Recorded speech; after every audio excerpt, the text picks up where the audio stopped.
Hi everyone, welcome to my channel Extra Subject. English is a global language.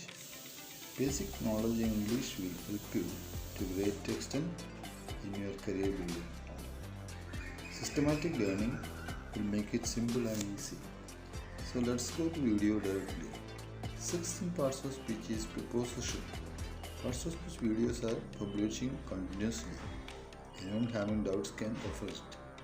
Preposition is a word that usually comes before a noun or pronoun and shows its relationship to another word in the sentence.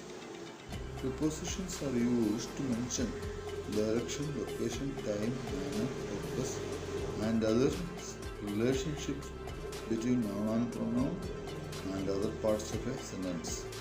They are important because they act as a markers to structure of a sentence. Example, the cat is on the table.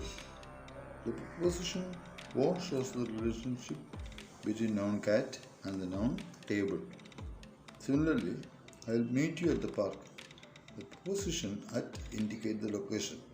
Common prepositions are in, on, at, under, over, by, with, about, etc.